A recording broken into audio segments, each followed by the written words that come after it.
Obras maestras de Howard Phillips Lovecraft. La bestia de la cueva.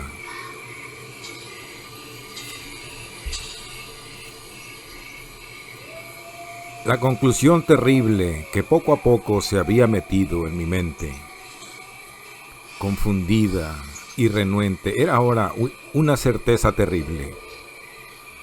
Estaba perdido completa e irremediablemente en el vasto y laberíntico interior de la cueva. Mammoth. Volteara a donde volteara, en ningún sitio mi vista cansada podía encontrar algún objeto capaz de servir como guía para encaminarme rumbo al exterior.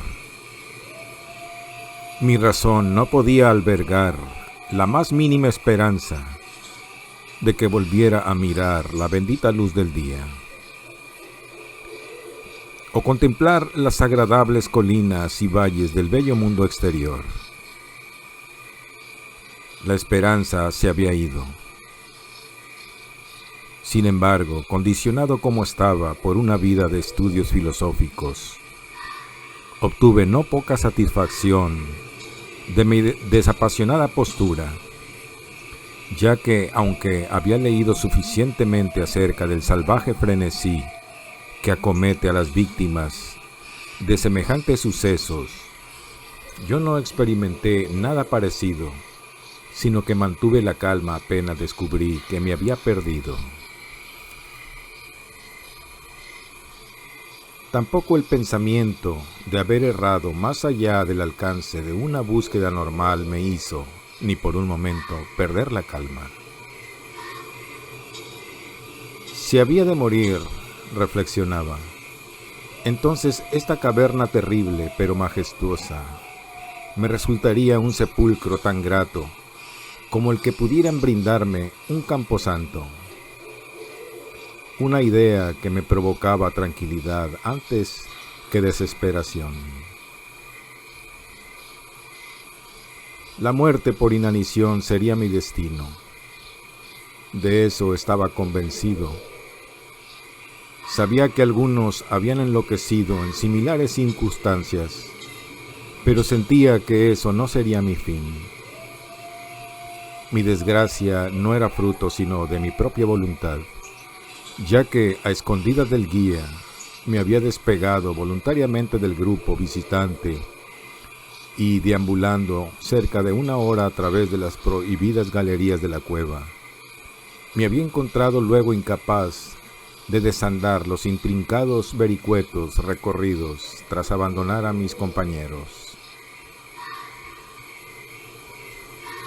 Mi antorcha comenzaba a flaquear y pronto me hallaría sumido en una negrura total, casi palpable, de las extrañas de la tierra.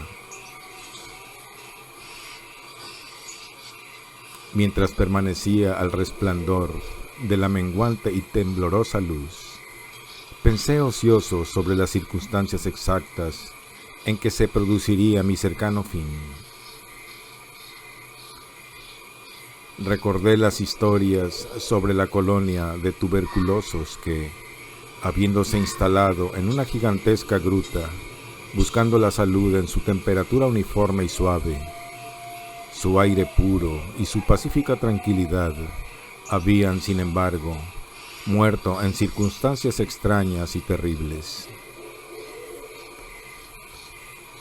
Miré los tristes restos de sus chozas destartaladas al pasar con el grupo, preguntándome qué antinatural efecto podría lograr una larga estancia en esta caverna inmensa y silenciosa sobre alguien como yo, saludable y vigoroso.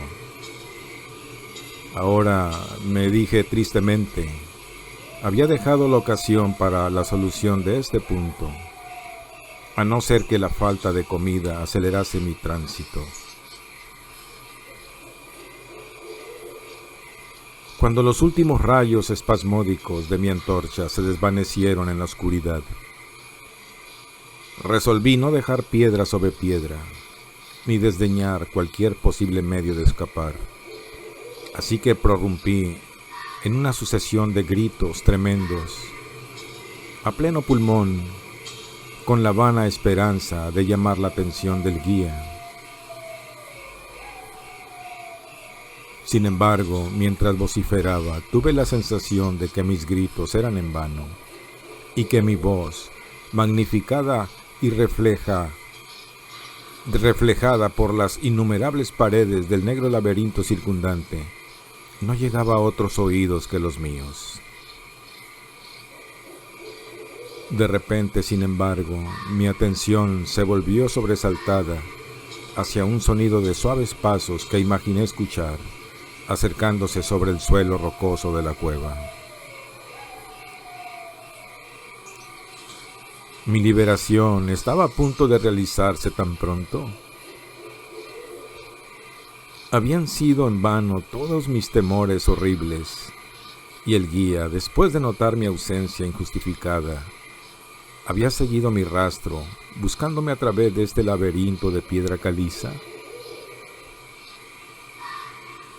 Mientras aquellas preguntas felices brotaban en mi interior, estuve a punto de reanudar mis gritos para acelerar mi descubrimiento, pero en un instante mi alegría se trocó en horror al volver a escuchar, ya que mis siempre agudos oídos, ahora afinados aún más por el completo silencio de la cueva, dieron a mi entumecido entendimiento la inesperada y espantosa certeza de que aquellas pisadas no sonaban como las de un ser humano. En la quietud ultraterrena de esta subterránea región, la aparición del guía con su calzado hubiera resaltado como una serie de golpes claros e incisivos.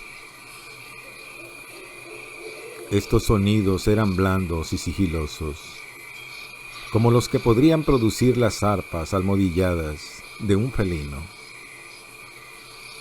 Además, a veces, escuchando cuidadosamente, me parecía distinguir el paso no de 2, sino de 4 pies. Ahora estaba convencido de que mis gritos habían atraído a alguna bestia salvaje, quizás un puma que había penetrado accidentalmente dentro de la cueva. Tal vez, consideré, el Todopoderoso me había designado una muerte más rápida y misericordiosa que el hambre.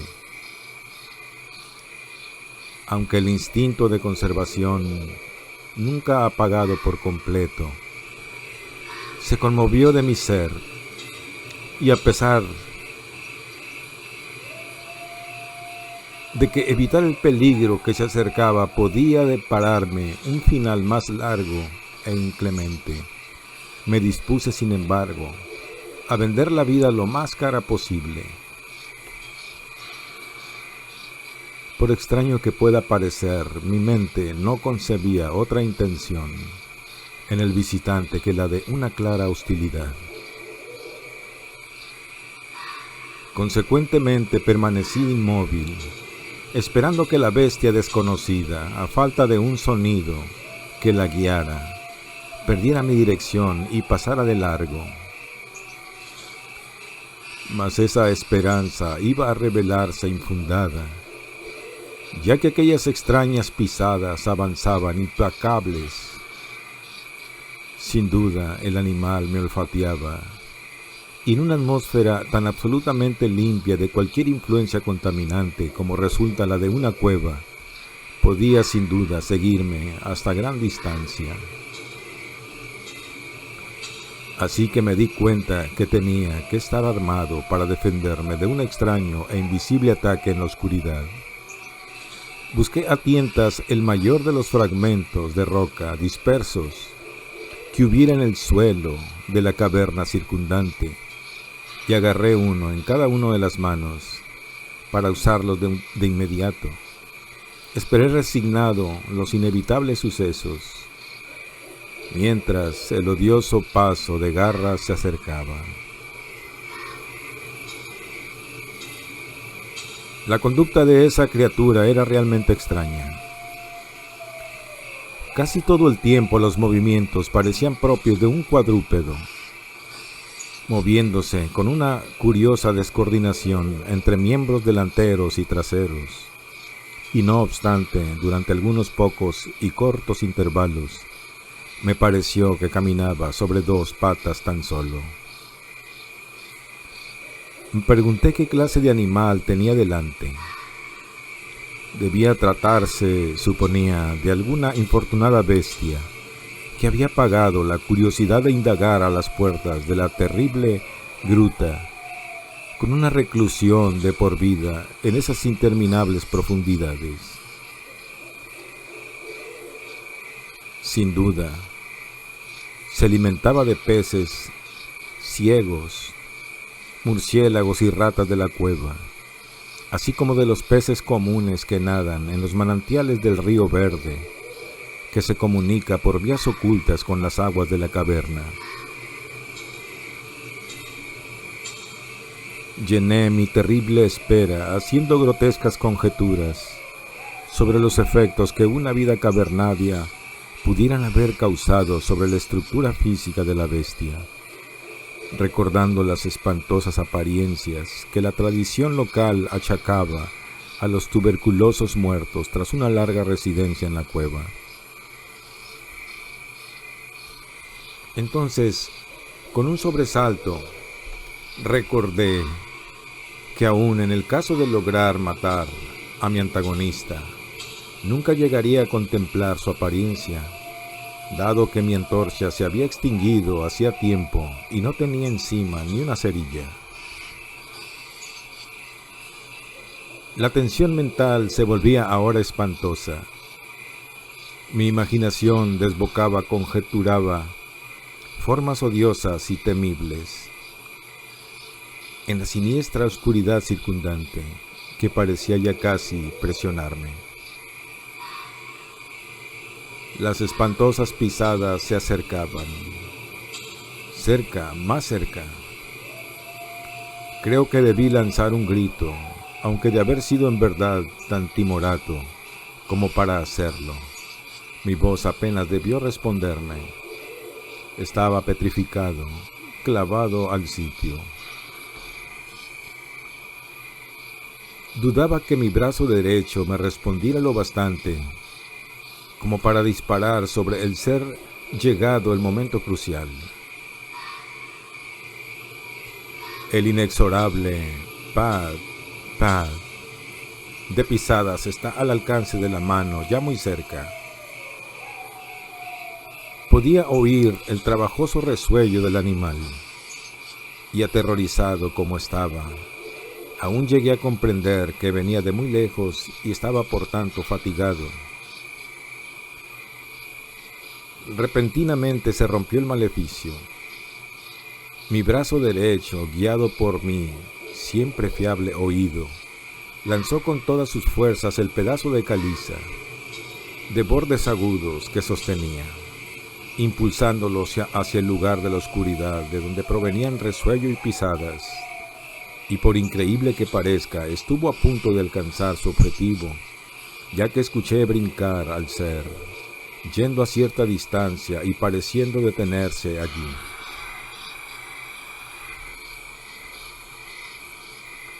Después de haber reajustado el objetivo, descargué el segundo proyectil, esta vez con mejores resultados, ya que lleno de alegría oí cómo la criatura caía de una forma que sonaba a desplome, quedando sin lugar a dudas inmóvil y tendido.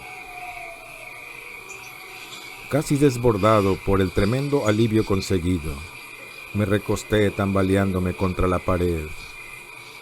El resuello proseguía, pesado, boqueando inhalaciones y exhalaciones, así que comprendí que no había hecho otra cosa que herir a la criatura, y cualquier deseo de examinar al ser se esfumó. Por fin algo semejante al miedo ultraterreno y supersticioso se alojó en mi cerebro, y no me aproximé al cuerpo, ni seguí cogiendo piedras para rematarlo. En vez de hecho, eché a correr tan rápido como pude, y tanto como me lo permitía mi frenético estado de donde había llegado. Bruscamente escuché un sonido, o mejor, una sucesión regular de sonidos. Al instante siguiente, se habían convertido en un golpeteo claro y metálico. Ahora no había duda. Era el guía. Y entonces grité, chillé, vociferé, incluso aullé de alegría contemplando en los techos abovedados la luminosidad débil y resplandeciente que yo sabía era el reflejo del brillo de una antorcha aproximándose. Corrí al encuentro del resplandor y, antes de comprender del todo lo que hacía, estaba a los pies del guía, abrazándole las botas, balbuceando a pesar de mi reserva ostentosa de una forma que resultaba de lo más insensata y estúpida, barbotando mi terrible historia y a la vez abrumando a mi oyente con mis demostraciones de gratitud.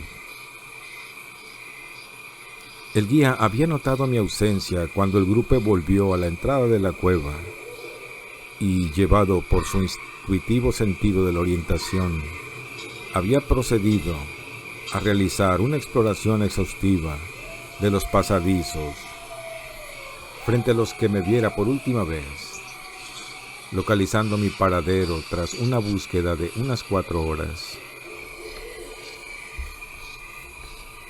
Tras relatarme esto, yo, envalentonado por la luz de su antorcha y por su compañía, comencé a pensar en la extraña bestia a la que había herido unos metros más atrás, en la oscuridad, y sugerí que fuéramos a ver, con ayuda del hacha, qué clase de criatura había yo abatido. Así que me volví sobre mis pasos, esta vez con un valor que nacía de estar acompañado hasta el escenario de mi terrible experiencia. Pronto descubrimos un cuerpo blanco en el suelo, más blanco aún que la propia caliza resplandeciente. Avanzando con precaución, prorrumpimos en simultáneas exclamaciones de asombro, ya que de todos los monstruos antinaturales que pudiéramos haber contemplado en nuestra vida, este resultaba con mucho el más extraño.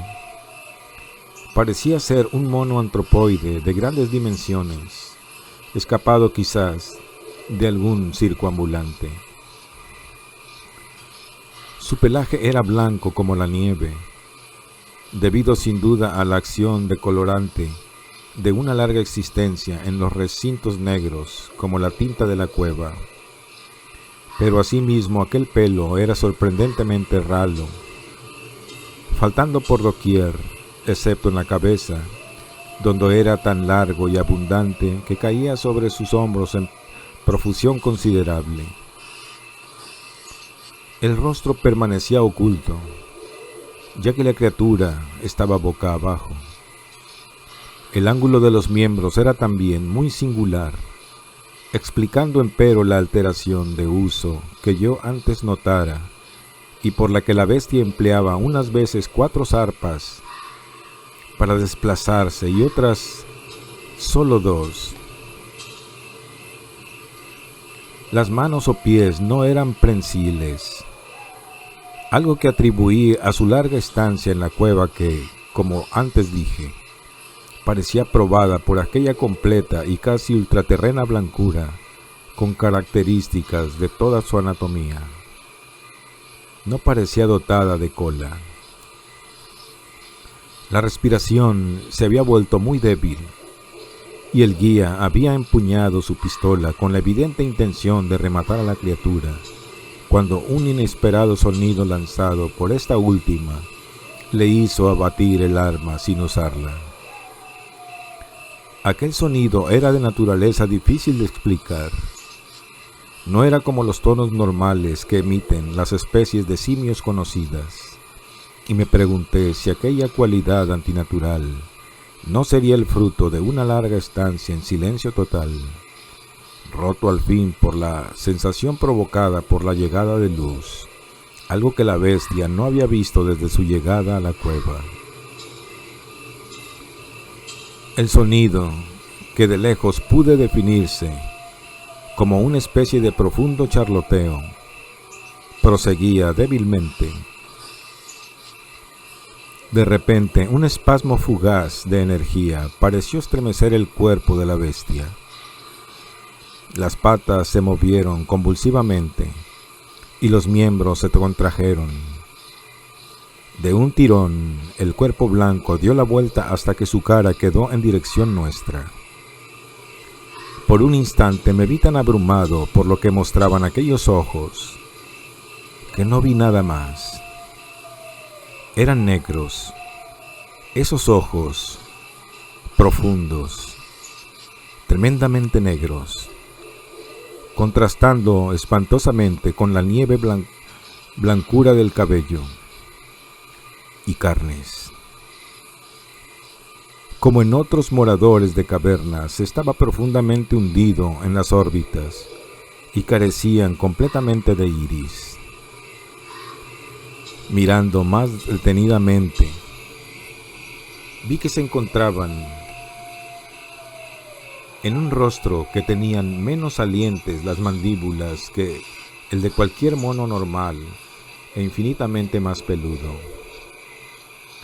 La nariz era bastante distinta. Mientras contemplábamos la extraña visión que teníamos ante los ojos, los gruesos labios se abrieron y brotaron algunos sonidos, tras lo cual el ser se relajó en la muerte.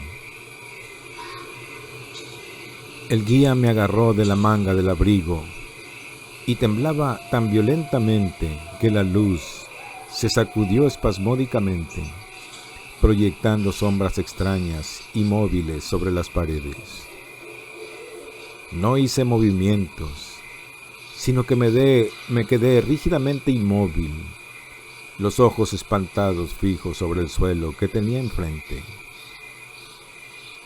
El miedo me dejó y quedó suplantado por el asombro, temor, compasión y reverencia, ya que los sonidos lanzados por la figura que yacía herida sobre la caliza roca nos habían dicho la terrible verdad. La criatura que había matado, la bestia extraña de la cueva insondable, era o había sido alguna vez un hombre.